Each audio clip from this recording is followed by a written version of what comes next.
बहुत बड़ी खुशखबरी बाबू आपके लिए। हिंदी के सेंटॉप परीक्षा का क्वेश्चन पेपर अभी ही हमारे पास आ चुका है, बहुत पहले आ चुका है, लगभग एक दिन पहले आ चुका है। तो इसका क्या होगा सही उत्तर, आइए हम फटाफट आपको बता देते हैं। तो अभी तक चैनल को सब्सक्राइब नहीं किए हैं, जल्दी से चैनल को सब्सक्राइब करें और वीडियो को लाइक करके दोस्तों में शेयर करें, फटाफट करके आप शेयर कर दीजिए, सबको बता दीजिए कि हाँ क्वेश्चन पेपर जो है आ चुकी है, उसका क्या होगा सही उत्तर वो भी आपको हम बताने वाले हैं। और आपको फाइनल परीक्षा में भी अगर ऐसा होता है, पहले आता है, तो सबसे पहले हम आपको बताएंगे। और आपको पता है कि कहीं पे भी ऐसा नहीं हो रहा है, केवल हम ही हैं जो आपको बता रहे हैं। परीक्षा से पहले ही वो किसी भी सब्जेक्ट का हो, आपको सबसे पहले बता दे रहे हैं। तो फटाफट जान जाइए हिंदी का क्या क्वेश्चन पूछा रहा है। तो जल्दी से चैनल को सब्सक्राइब कीजिए, दोस्तों को शेयर कीजिए। और जो भी क्वेश्चन हम पढ़ाए हैं बाबू, वही क्वेश्चन सारी आई है, इसलिए आपसे कहते हैं बार बार कि आप क्वेश्चन को ध्यान पूर्वक पढ़िए। जो भी हमारी वीडियो आती है चैनल पे उसे जरूर देखिएगा, एक भी छोड़िएगा मत। आइए प्रश्न करा सबसे पहला कि श्रम विभाजन और जाति प्रथा के निबंध किसके द्वारा लिखा गया है। श्रम विभाजन और जाति प्रथा निबंध किसके द्वारा लिखा गया बाबू, फटाफट हमें आंसर भी बताते रहिए। भीमराव अंबेडकर जी। चलिए बहुत ही बढ़िया। अगला प्रश्न है कि 20 के दांत कहानी के लेखक कौन है, फटाफट बहुत ही शानदार प्रश्न पूछा गया है। तो देखिए नलिन बिलोचन शर्मा, यानी कि ऑप्शन नंबर ए होगा। अगले प्रश्न की बात करते हैं। अगला प्रश्न कह रहा है कि परंपरा का मूल्यांकन किनकी रचना है बाबू, फटाफट बताइए। परंपरा के मूल्यांकन किनकी रचना है, तो रामविलास शर्मा की रचना है, यानी कि ऑप्शन नंबर क्या हो जाएगा, बी नंबर हो जाएगा। ऑप्शन नंबर बी नंबर हो जाएगा। चलिए अगले नंबर प्रश्न की बात करते हैं। देखिए अगला नंबर प्रश्न कह रहा है कि प्राचीन भारत के महान वैज्ञानिक किसकी रचना है। प्राचीन भारत के महान वैज्ञानिक जो है किसकी रचना है। देखिए ये क्वेश्चन जो है वो आपके बीच से उठाया गया है, आपके परीक्षा में बीच से उठाया गया है। तो ये होगा गुणाकर मूल्य, आप जाकर के पढ़ लीजिएगा, बिल्कुल बिल्कुल सही उत्तर है, इसमें कोई भी आपको गड़बड़ आपको देखने को नहीं मिलेगी। चलिए अगले प्रश्न की बात करते हैं बाबू। अगला प्रश्न क्या कह रहा है कि देखिए यहाँ पे क्वेश्चन जो है बिहार बोर्ड ने गलती थोड़ी सी कर दी है, गलती थोड़ी सी पूछ दी है मेरे से। देखिए यहाँ पे क्वेश्चन लिखा है कि श्री वासजी का पूरा नाम क्या है। देखिए ये क्वेश्चन ही गलती पूछ दिया है।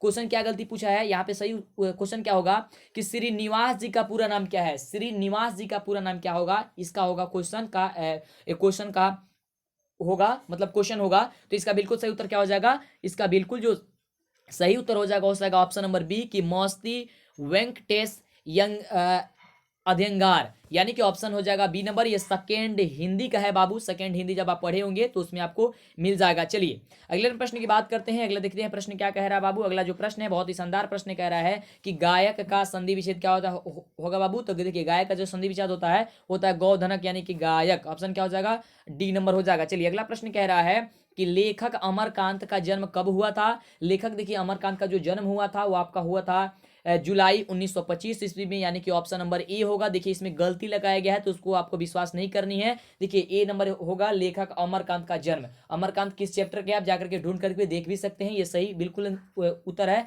कि जुलाई 1925 ईस्वी में। इसलिए कहते हैं अभी तक लाइक नहीं किया तो बाबू लाइक कीजिए, नहीं तो बाद में पछताना पड़ेगा, फिर आप कहिएगा, है ना। तो लाइक कीजिए और चैनल पे पहली बार है, सबसे जरूरी है तो चैनल को सब्सक्राइब करना, क्योंकि जब तक चैनल को सब्सक्राइब नहीं करेंगे तब तक आपको वीडियो नहीं मिल पाएगी, हमारी वीडियो नहीं मिल पाएगी और आपको पछताना पड़ सकता है। तो जल्दी से चैनल को सब्सक्राइब करके दोस्तों में शेयर कीजिए, फटाफट कीजिए। चलिए आइए बात करते हैं अगले नंबर प्रश्न की। तो देखिए अगला नंबर प्रश्न कह रहा है कि बहादुर का पूरा नाम क्या है बाबू। तो बहादुर का पूरा नाम है दिल बहादुर। क्या नाम है, दिल बहादुर है। 8 नंबर प्रश्न क्या होगा, बी नंबर उत्तर हो जाएगा। चलिए अगला प्रश्न की बात करते हैं फटाफट। प्रश्न कह रहा है कि बहादुर कैसी कहानी है बाबू। देखिए तो बहादुर कैसी कहानी है, तो बहादुर जो है वह एक सामाजिक कहानी, यानी कि समाज की तरह की कहानी है। देख रहे हैं कि बहादुर का कैसा स्वभाव था, क्या हो रहा था बहादुर की कहानी में, आप पढ़ेंगे तो पता होगा। देखिए सामाजिक कहानी आपकी हो जाएगी, ऑप्शन सी। अगले नंबर क्वेश्चन की बात करें हम लोग, तो क्वेश्चन कह रहा है कि बहादुर को सुअर का बच्चा किसने कह दिया था। देखिए क्वेश्चन जो है बीच बीच से उठाया जा रहा है, तो बीच बीच से जब उठाया जा रहा है तो आपको बहुत सतर्क होकर के पढ़ाई करनी होगी। इसलिए कहते हैं हमारे चैनल से आप पढ़ रहे हैं, मतलब सब्सक्राइब करके पढ़ रहे हैं, तो आपको कोई परेशानी नहीं होने वाली है। आपको गजब की तैयारी हम करा करके आपको देने वाले हैं। चलिए तो हो जाएगा बहादुर को सुअर का बच्चा किसने कहा था बाबू।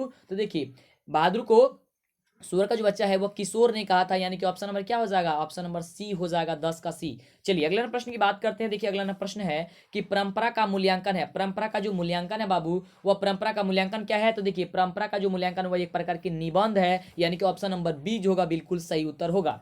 अगले प्रश्न की बात करते हैं। देखिए बहुत ही गजब की प्रश्न है, प्रश्न ध्यान से समझिएगा।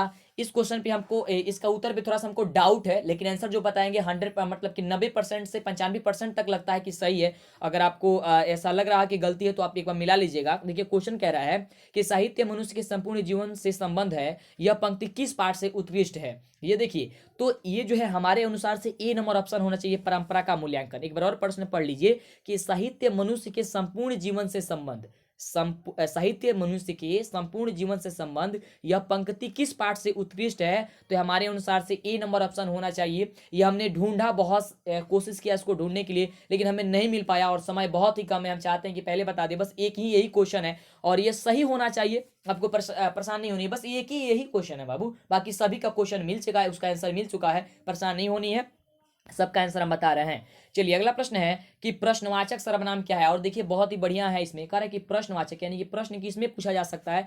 तो प्रश्न देखिए आपको किससे, देखिए ये प्रश्नवाचक हो जाएगा क्योंकि किससे कहा जा रहा है ना, तो प्रश्न हो सकता है ना, किसको जाना है, किससे कहे आप कह रहे हैं, तो किससे जो है ये आपका प्रश्नवाचक हो सकती है, यानी कि ऑप्शन सी होगा। अगला नंबर जो प्रश्न कह रहा है कि जीत जीत मैं निरखत हूँ पाठ के लेखक कौन है बाबू? जीत जीत मैं निरखत हूँ पाठ के जो लेखक है वो आप कौन है? बिरजू महाराज है, यानी कि ऑप्शन नंबर ए होगा, बिल्कुल सही। अगला क्वेश्चन है कि बिरजू महाराज किस घराने से है बाबू? तो देखिए बिरजू महाराज जो है वह लखनऊ घराने से, यानी कि लखनऊ ऑप्शन नंबर ए होगा। अगले नंबर क्वेश्चन की बात करते हैं तो अगला नंबर क्वेश्चन है कि अबनियो कहाँ है? तो देखिए अबनियो की यदि हम बात करते हैं तो देखिए अबनियो जो हो जाएगा वो आपका कहाँ पे है? तो दक्षिण फ्रांस में रोन नदी के किनारे बसा हुआ एक पुराना शहर है। ध्यान से समझिएगा, इसका बिल्कुल सही उत्तर क्या होगा? दक्षिण फ्रांस में रोन नदी के किनारे बसा हुआ एक पुराना शहर है। चलिए अगले नंबर प्रश्न की बात करते हैं तो अगला नंबर प्रश्न कह रहा है कि मछली कहानी किस संकलन से ली गई है? तो देखिए मछली जो है ली गई है, किससे ली गई है? और इसका जो 17 नंबर प्रश्न का जो जवाब हो जाएगा वो सी नंबर होगा, महाविद्यालय से लिया गया है। जब मछली वाले चैप्टर आप पढ़िएगा ना तो उसी में मिल जाएगा, ठीक है? तो महाविद्यालय होगा बाबू, घबराना नहीं है, महाविद्यालय होगा, इसी पे टिक करना है। चलिए अगला प्रश्न है कि लाज शत्रुज कहाँ से है? लाज शत्रुज जो है वह कहाँ से है बाबू? तो देखिए लाज शत्रुज से फ्रांस से है, यानी कि ऑप्शन नंबर सी हो जाएगा। ओके, फटाफट लाइक कीजिए, जो लोग लाइक नहीं किए हैं प्लीज लाइक सभी लोग को करना है। जो लोग देख रहे हैं कि इतना ज्यादा आपको फायदे हो रही है तो फायदे के लिए लाइक कहते हैं और चैनल को सब्सक्राइब करते हैं, जिससे आपको ही फायदा होगा। अगर चैनल को सब्सक्राइब कर लीजिएगा, अच्छा सा वीडियो आपको मिलेगी। आपको अगर एग्जाम से पहले अगर वीडियो चाहिए तो भी मिल सकती है, यानी कि हर चीज आपको जानकारी पहले ही हो जा रही है, तो बहुत अच्छी बात है ना। तो आपके लिए फायदा हो रहा है तो आप कर लीजिए, फटाफट लाइक कर लीजिए और सब्सक्राइब कर लीजिए। कमेंट करके बताइए हमें वीडियो कैसा लग रहा है। 19 नंबर क्वेश्चन की बात करते हैं, झोले में कितनी मछलियां थी बाबू? तो 3 मछलियां थी, यानी कि ऑप्शन नंबर ए हो जाएगा। अगला प्रश्न कह रहा है कि माता का परिवाची क्या है? माता का परिवाची, तो माता का परिवाची क्या हो जाएगा? तो अम्बा, यानी कि कुछ लोग अम्मा बोलते हैं ना, अम्बा यानी अम्मा, यानी कि माता का परिवाची मतलब एक से अधिक जिसका रूप होता है क्या होता है? अम्मा, यानी कि हो जाएगा क्या चीज?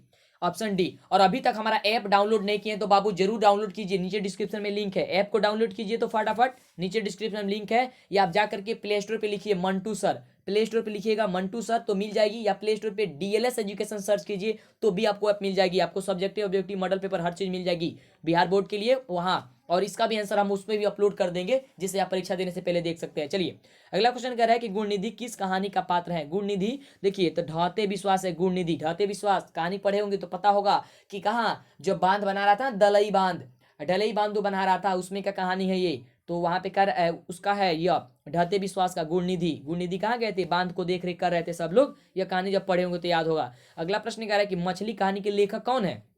तो मछली कहानी के लेखक है विनोद कुमार शुक्ल जी, यानी कि ऑप्शन नंबर बी। अगला प्रश्न कह रहा है कि बिस्मिल्लाह खां का जन्म कहाँ हुआ था? तो देखिए बिस्मिल्लाह खां का जन्म कहाँ हुआ था? डुमरांव में हुआ था, यानी कि ऑप्शन नंबर ए हो जाएगा। कहाँ हुआ था? डुमरांव में हुआ था। अगला क्वेश्चन कह रहा है कि नौबत खाने में इबाबत, नौबत खाने में इबाबत है मतलब ये क्या चीज है? व्यक्ति चित्र है, कहानी है, रेखा चित्र या संस्मरण है, ठीक है? तो देखिए नौबत खाने में जो इबाबत है वो आपका व्यक्ति चरित्र है, यानी कि ऑप्शन नंबर ए हो जाएगा। क्या है ये? व्यक्ति चरित्र है। आप मिला भी सकते हैं, बिल्कुल करेक्ट उत्तर है, जाइएगा तो आपको बुक खोल करके देखिएगा तो मिल जाएगा। ये सबसे आसान क्वेश्चन पूछा गया है कि राष्ट्रपिता किसे कहा जाता है? तो देखिए महात्मा गांधी को कहा जाता है राष्ट्रपिता, यानी कि ऑप्शन नंबर बी हो जाएगा। अगला क्वेश्चन है कि गांधी जी को महात्मा की उपाधि किसने दी थी? तो देखिए गांधी जी को महात्मा की उपाधि नेहरू जी ने दी थी। कौन? नेहरू जी ने दी थी, यानी कि ऑप्शन नंबर बी हो जाएगा। अगला नंबर प्रश्न की बात करते हैं, देखिए अगला नंबर प्रश्न है कि निम्न में से गांधी जी की पुस्तक कौन है? गांधी जी की जो पुस्तक है वह इनमें से कौन है? यानी कि 27 नंबर प्रश्न का उत्तर तो देखिए हो जाएगा हिंद स्वराज। हिंद जो स्वराज है वह गांधी जी का है, पुस्तक है, यानी कि ऑप्शन नंबर बी हो जाएगा। अगला क्वेश्चन की बात करते हैं तो अगला जो क्वेश्चन है कह रहा है कि मेरा धर्म कैद खाने का धर्म नहीं है, किसका कथन है? मेरा जो धर्म है वह कैद खाने का धर्म नहीं है, ये किसका कथन है? तो ये जो होगा, देखिए इस क्वेश्चन पे थोड़ी सी हमको डाउट थी, लेकिन इसका आंसर आपको बी नंबर होना चाहिए, महात्मा गांधी का। अगर डाउट होगा, अगर आपको गलती लगता होगा, एक बार जरूर चेक कर लीजिएगा, लेकिन बिल्कुल सही उत्तर है, आपको परेशान भी नहीं होनी है, क्योंकि 48 क्वेश्चन में आपको 40 ही प्रश्न का जवाब देना है। सॉरी, इसमें तो 60 पूछा जाएगा ना, 60 प्रश्न में आपको 85 प्रश्न का जवाब देना है, तो आपको परेशान होने की जरूरत नहीं है। वैसे तो सही है, इसका भी उत्तर सही होना चाहिए। चलिए अगले प्रश्न की बात करते हैं। बस एक ही प्रश्न को उत्तर हमको डाउट था, बाकी सब प्रश्न क्लियर है, कोई दिक्कत नहीं है। अगला प्रश्न है कि मंगू कैसी लड़की थी? तो देखिए मंगू सेकंड हिंदी है, सेकंड हिंदी, तो क्या हो जाएगा? मंगू जो है वह जन्म से ही पागल और गूंगी थी। क्या हो जाएगा? ऑप्शन नंबर डी, पागल और गूंगी, ऑप्शन नंबर डी। बहुत लोग पागल मारे होंगे, देखिए पागल नहीं है, पागल और गूंगी दोनों थी, है ना, यानी कि ऑप्शन नंबर डी होगा।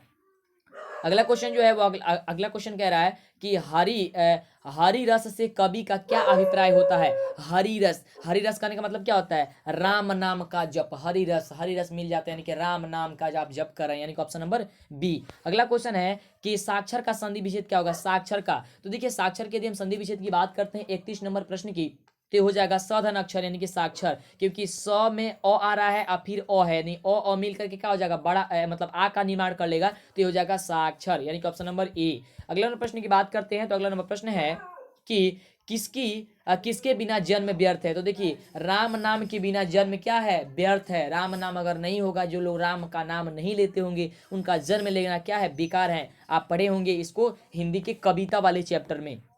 अगला प्रश्न है कि संधि के कितने भेद होते हैं बाबू? तो देखिए संधि के 3 भेद होते हैं, एक स्वर संधि, विसर्ग संधि और क्या संधि? स्वर संधि, व्यंजन संधि और विसर्ग संधि। क्या होता है? स्वर, व्यंजन और विसर्ग, 3 प्रकार के होते हैं। अगला प्रश्न है कि मोटापा में कौन सा प्रत्यय है? प्रत्यय कौन होता है जो शब्द के अंतिम में लगता है? तो यानी कि मोटापा में आपा, मोटापा आपा, यानी कि ऑप्शन नंबर बी हो जाएगा। ठीक है, चलिए अगला प्रश्न कह रहा है कि कवि रसखान किस भाषा के कवि है? कवि जो रसखान है वह किस भाषा के कवि है? तो देखिए वह ब्रज भाषा के कवि है, यानी कि ऑप्शन नंबर डी हो जाएगा। किस भाषा के हैं? ब्रज भाषा के। अगला नंबर क्वेश्चन है कि निम्न में से कौन सा शुद्ध शब्द है? तो देखिए ये सभी तरह की राजनीति ही लिखा गया है, लेकिन इसमें से पहचाना कि कौन राजनीति जो लिखा गया वह सही है। तो देखिए ये लिखा गया ना, डी नंबर ऑप्शन वो सही है, राजनीति। ठीक है, क्या लिखा गया है? राजनीति, राजनीति इस तरह से होगा, यानी कि ऑप्शन नंबर डी होगा। अगला क्वेश्चन कह रहा है कि पेड़ से पत्ते गिरे किस कारक का उदाहरण है? पेड़ से पत्ते गिरे, तो देखिए पेड़ से पत्ते गिरने का मतलब क्या हो रहा है? वो जुदा हो रहा है, यानी कि जुदाई किससे होता है? अपादान कारक से, यानी कि ऑप्शन नंबर क्या हो जाएगा? बी हो जाएगा। चलिए अगला नंबर क्वेश्चन कह रहा है कि विफलता का विलोम क्या होगा? विफलता का विलोम क्या होगा बाबू? सफलता होगा। और मेरा व्याकरण वाला वीडियो जरूर देखिएगा और ऐप को जरूर डाउनलोड कीजिएगा, नीचे डिस्क्रिप्शन में लिंक है, या ऐप पे जाकर प्ले स्टोर पे जाकर के मंटू सर या डीएलएस एजुकेशन सर्च कीजिए, ऐप डाउनलोड कीजिए और उससे तैयारी कीजिए। अगला क्वेश्चन कह रहा है कि कबीर रसखान ने प्रेम आईनी श्री राधिका सॉरी प्रेम आईनी किसे कहा है? कबीर रसखान ने प्रेम आईनी किसको कहा था? तो राधा को कहा था। प्रेम आईनी किसको कहा था? राधा जी को। चलिए अगला प्रश्न है कि यंग इंडिया पत्रिका का संपादन किसने किया था? यंग इंडिया पत्रिका का संपादन जो है वह किसने किया था? तो महात्मा गांधी ने, यानी कि ऑप्शन नंबर क्या हो जाएगा? सी हो जाएगा। चलिए अगला नंबर प्रश्न की बात करते हैं। अगला जो प्रश्न कह रहा है कि निम्न में से किसे संस्कृति की पाठशाला कहा जाता है? संस्कृति की पाठशाला यानी कि कहाँ पे संस्कृत अधिक से अधिक पढ़ाया जाता है, कहाँ पर ज्यादा लोग पंडित रहते हैं? तो काशी में, यानी कि काशी कहाँ आपको कह सकते हैं? काशी, काशी को बनारस कहते हैं ना, बनारस, काशी में। चलिए अगला नंबर प्रश्न है कि घानानंद द्वारा रचित ग्रंथ है। घानानंद द्वारा रचित क्या है? इसमें से ग्रंथ कौन सा है? तो देखिए घानानंद द्वारा ये सभी रचा गया है, यानी कि इनमें से सभी होगा। सुजान सागर, विरह लीला, रसकीली बल्ली, ये सब रचा गया है, यानी कि ऑप्शन नंबर डी जो होगा 42 नंबर प्रश्न का हो जाएगा। आप पढ़िएगा घानानंद वाला जब चैप्टर, तो उसमें आपको मिल जाएगी। चलिए अगला प्रश्न है कि प्रेम की पीर के कवि हैं। प्रेम की पीर के जो कवि हैं वो कौन है? तो देखिए प्रेम के पीर के जो कवि है वो ऑप्शन नंबर ए होगा, रसखान जी है। कौन है? रसखान जी है, यानी कि ऑप्शन नंबर ए होगा। अगला प्रश्न कह रहा है कि द कस्टम इन इंडिया किसके द्वारा लिखा गया है? द कस्टम इन इंडिया किसके द्वारा लिखा गया था बाबू? तो देखिए ये जो लिखा गया वो भीमराव अंबेडकर के द्वारा लिखा गया है, यानी कि ऑप्शन नंबर बी हो जाएगा। 44 कितना नंबर? 44 नंबर प्रश्न का बी नंबर। चलिए अगला प्रश्न है कि 20 के दांत कहानी में मोटर कार किसकी थी? मोटर कार किसकी थी? तो सेन साहब की मोटर थी। 20 के दांत कहानी में मोटर कार किसकी थी? तो सेन साहब की थी। अगला क्वेश्चन है कि अतिशय में उपसर्ग कौन है? उपसर्ग भी होते हैं जो कहाँ लगते हैं? शब्द के पहले लगते हैं। पहले लगते हैं तो पहले क्या हो जाएगा? अति, अति, अतिशय यानी कि अति हो जाएगा उपसर्ग, यानी कि ऑप्शन बी। अगला क्वेश्चन है, क्वेश्चन कह रहा है कि यशोदा का संधि विच्छेद कौन है? तो देखिए यशोदा का संधि विच्छेद होगी यशोदा यानी कि यशोदा। चलिए अगले नंबर प्रश्न की बात करते हैं। तो अगला नंबर प्रश्न है, कह रहा है कि 20 के दांत कहानी में मदन किसका बेटा था? तो मदन देखिए, मदन जो है वह किसका बेटा था? गिरधर लाल का बेटा था, यानी कि गिरधर का, यानी कि ऑप्शन नंबर क्या हो जाएगा? 48 नंबर प्रश्न का ए नंबर हो जाएगा। चलिए अगला जो प्रश्न कह रहा है कि सीता किस कहानी की पात्र है? सीता जो है वह किस कहानी की पात्र है बाबू? तो सीता जो है किस कहानी की है? धरती कब तक घूमेगी, सेकेंड चैप्टर का सबसे शायद लास्टवा चैप्टर है, धरती कब तक घूमेगी, यानी कि ऑप्शन नंबर डी। अगला क्वेश्चन कह रहा है कि धर्म अधर्म में कौन सा समास है? तो धर्म अधर्म यानी कि द्वंद्व समास है, जिनमें दोनों पद प्रधान रहते हैं, यानी कि लोटा दोड़ी, भाई बहन, है ना। तो ये सब क्या हो जाएगी आपको? द्वंद्व समास हो जाएगी, यानी कि ऑप्शन नंबर सी। अगले प्रश्न की बात करते हैं। तो अगला प्रश्न कह रहा है कि परीक्षा में चोरी मत करो, इस वाक्य में मत कौन निपाता है? मतलब क्या किया जा रहा है मत पे? तो देखिए मत पे क्या किया जा रहा है? बल का प्रयोग किया जा रहा है। इसे मतलब कि परीक्षा में चोरी मत करो, यानी कि जोर दिया जा रहा है ना, यानी कि लगभग इसका आंसर जो होगा वो क्या होनी चाहिए? बी नंबर होना चाहिए, यानी कि बल दिया जा रहा है, बलदायक है, उस पर बल दिया जा रहा है कि चोरी मत करो, है ना। इसका ऑप्शन बी हो जाएगा। अगला प्रश्न कह रहा है कि मैक्स मूलर का जन्म कहाँ हुआ था? मैक्स मूलर जी का जन्म जो है कहाँ हुआ था? तो मैक्स मूलर का जन्म हुआ था जर्मनी में, याद करके रखिएगा कहाँ? जर्मनी में। चलिए अगला जो प्रश्न है वो प्रश्न कह रहा है कि मैं जाऊंगा में कौन सा ये है काल है? तो मैं जाऊंगा यानी कि भविष्य की बात की जा रही है, तो क्या हो जाएगी? भविष्यत काल हो जाएगी, ऑप्शन नंबर सी हो जाएगी। अगला क्वेश्चन कह रहा है कि नाक का बाल होना मुहावरे का क्या अर्थ है? ये आपको हम सारी मुहावरे बता चुके हैं, उसमें से एक भी बाहर नहीं आया है, तो इसलिए कहते हैं सारी वीडियो हमारे देखिए और आप गलत अफवाहों में, गलत खबर में ना पड़े रहे, क्योंकि आप तो पता है आप लोग को विश्वास उठ गया है इस यूट्यूब वाले चैनल वाले लोग से, है ना। इसमें सब कोई का वही हाल हो गया है, आप यही सोच रहे होंगे, लेकिन ऐसा बात नहीं होता बाबू।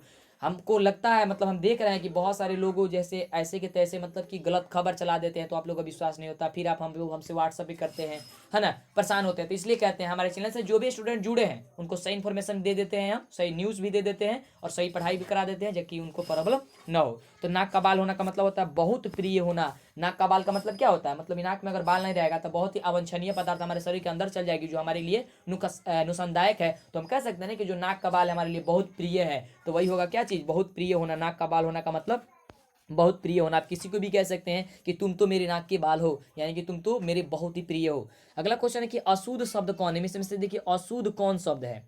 ठीक है, अशुद्ध शब्द की बात करें, देखिए भूमंडल जो है यहाँ पे सही उत्तर हो जाएगा, ऑप्शन नंबर सी होगा, क्योंकि सौंदर्य भी ठीक ठाक लग रहा है, परिपूर्ण भी ठीक ठाक है, आत्मा भी ठीक ठाक, यानी कि भूमंडल जो है थोड़ी सी गड़बड़ लग रही है हमें, तो इसका आंसर सी होनी चाहिए। चलिए अगला क्वेश्चन कह रहा है कि तार सप्तक का संपादन किसने किया था? तार सप्तक का संपादन जो है वह किसने किया था? फटाफट बताइए इसका उत्तर। आपको नहीं पता होगा लेकिन हम आपको बता दें, इसका उत्तर हो जाएगा ऑप्शन नंबर ए, अज्ञे जी ने। जब आप पढ़िएगा अज्ञे वाला चैप्टर, ठीक है, तो आपको उसमें मिल जाएगा, अज्ञे जी वाला चैप्टर है ये, यानी कि ऑप्शन नंबर ये हो जाएगा। अगला नंबर क्वेश्चन की बात करते हैं, 57 नंबर प्रश्न।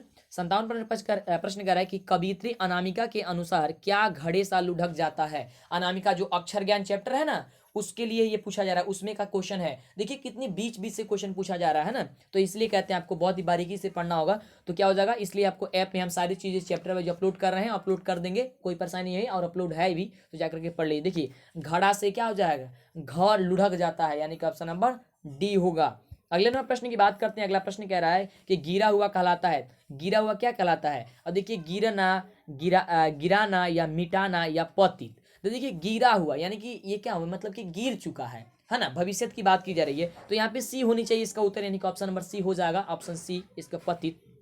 चलिए आगे बात करते हैं। अगला प्रश्न कह रहा है कि प्रत्यक्ष कौन सा समास है? प्रत्यक्ष, तो देखिए प्रत्यक्ष की हम बात करते हैं, तो प्रत्यक्ष पे थोड़ी सी हमें डाउट है, थोड़ी सी डाउट इसे क्लियर कर लीजिएगा। वैसे आपको तत्पुरुष समास ही होने चाहिए, लेकिन थोड़ी सी डाउट है, इस पे डाउट को क्लियर कर लीजिएगा। अभी तो फिलहाल आप जो है आपको 60 में से 50 ही बनानी है, तो 50 को बना लीजिए, जिसमें हम डाउट नहीं बोले हैं, लगभग 1-2 क्वेश्चन में बोले हैं कि डाउट है, तो उस क्वेश्चन को छोड़ करके बाकी सब पे टिक कर लीजिए, और आगे जब हमसे पढ़ते रहिएगा तो हम जब भी आएगा तो क्लियर करके आपको हम बता देंगे, ठीक है, तो परेशानी नहीं होगी। ओके, तो क्या हो जाएगा इसका उत्तर? ऑप्शन नंबर ए हो जाएगा। ठीक है। चलिए अगला प्रश्न कह रहा है कि घर द्वार कौन सा समास है। अभी आपको बताया कि जो जिसमें दोनों प्रधान रहता है क्या रहता है, समास द्वंद्व समास कहलाता है। तो घर द्वार यानी कि क्या हो जाएगा, द्वंद्व समास हो जाएगा, यानी कि ऑप्शन नंबर ए हो जाएगा। है ना कितनी अच्छी कमाल की। अब आइए दिखाते हैं आपको सब्जेक्टिव, बने रहिए हमारे साथ, सब्जेक्टिव क्वेश्चन दिखाते हैं कि क्या है क्या नहीं है, क्योंकि आपको एक दिन पहले ही हम बता दे रहे हैं। फटाफट शेयर कर दीजिए बाबू सबके पास, जिन लोगों को नहीं मिला है हम एक दिन पहले बता रहे हैं, देख लीजिए फटाफट शेयर कीजिए। चैनल पे पहली बार आए हैं जल्दी से सब्सक्राइब जरूर कीजिएगा।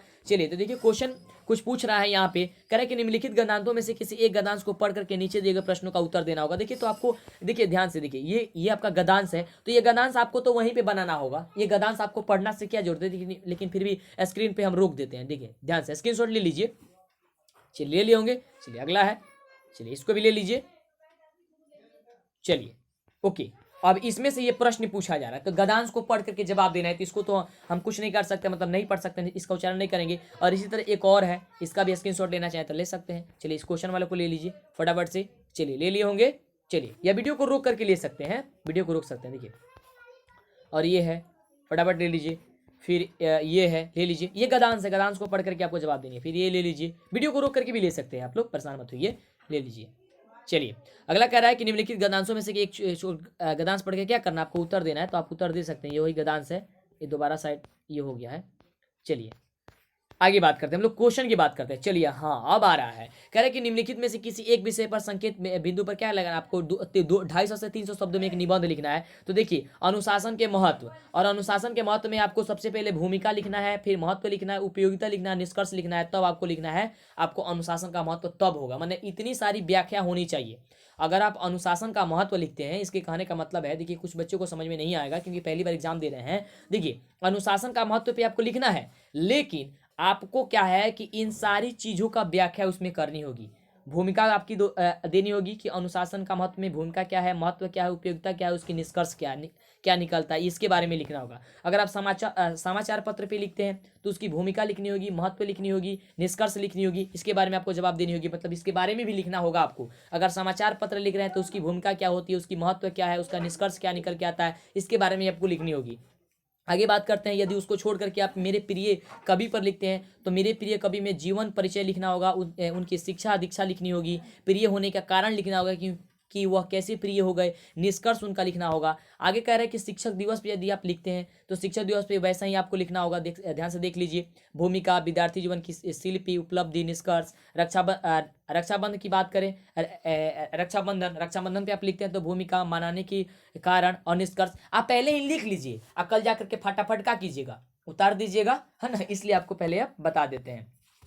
चलिए और इसको एग्जाम देने से पहले, फाइनल एग्जाम देने से पहले एक बार जरूर और एक बार वीडियो देख लीजिएगा उस समय, ठीक है, या बीच बीच में कभी देखते रहिएगा।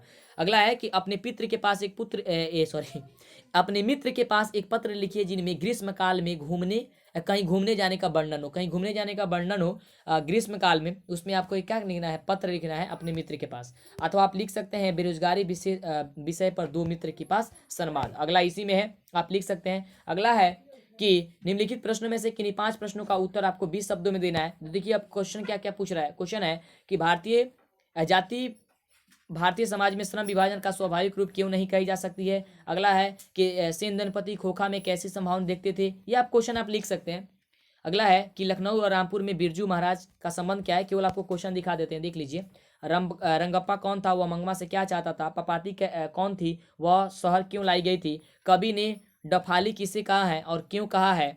भारत माता अपने घर में प्रवासिनी क्यों बनी हुई है, और हमारी नींद कविता किस प्रकार से जीवन चित्र करती है, इसके बारे में आपको लिखना है। और यहाँ और क्वेश्चन है, निम्नलिखित में किसी एक प्रश्न का ही जवाब देना है। क्वेश्चन कह रहा है कि गांधी जी किस तरह के सामंजस्य को भारत के लिए बेहतर मानते थे और क्यों, व्याख्या करें। और इसमें कुछ दी गई है, ये आपका ये वाला कविता वाला, और इसमें आपको क्वेश्चन कुछ पूछेगा, ब्रश नहीं, देखिए या इसको व्याख्या करनी, सॉरी इसको व्याख्या, या तो आप इस देखिए इनमें से ये 2 प्रश्न दिया गया है ना, है इनमें से किसी एक का जवाब देना है आपको, किसी एक का, या तो आप ये वाला जवाब दे सकते हैं या तो ये वाला जवाब दे सकते हैं, या तो व्याख्या कर सकते हैं या आप इसको जवाब दे सकते हैं कि गांधी जी किस तरह के सामंजस्य को भारत के लिए बेहतर मानते हैं और क्यों मानते हैं। तो आपने जाना कि कैसा कैसा प्रश्न आपके एग्जाम में है और कि बिल्कुल सही उत्तर आपका जो होगा ऑब्जेक्टिव प्रश्न का वह क्या होगा, तो फटाफट से आप बना लीजिएगा और आप सब्जेक्टिव प्रश्न भी देख लिए कि क्या होगा। तो जल्दी से शेयर कीजिए, चैनल पे पहली बार आए सब्सक्राइब कीजिए, नोटिफिकेशन बेल आइकन ऑन कीजिए। वीडियो कैसा लगा हुआ जल्दी से हमें बताइए, फटाफट पहले शेयर जरूर कीजिएगा क्योंकि नोटिफिकेशन हमारे यूट्यूब जो है कभी कभी नहीं भेजता है, जिससे बच्चों को जानकारी नहीं हो पाएगी और काफी वो परेशान हो जाएगी। बहुत देखिए एक दूसरे का मदद कीजिएगा तो ही जाकर के फायदा होगी। तो फटाफट कीजिए और चैनल को सब्सक्राइब करके पढ़िएगा जरूर अगर आपको सही जानकारी लेनी है तो। जल्दी से चैनल को सब्सक्राइब करिए। बहुत बहुत धन्यवाद आप सभी को वीडियो देखने के लिए। इसी समय वीडियो करते हैं एंड, फिर मिलते हैं आपको और सब्जेक्ट के साथ। Thank you so much.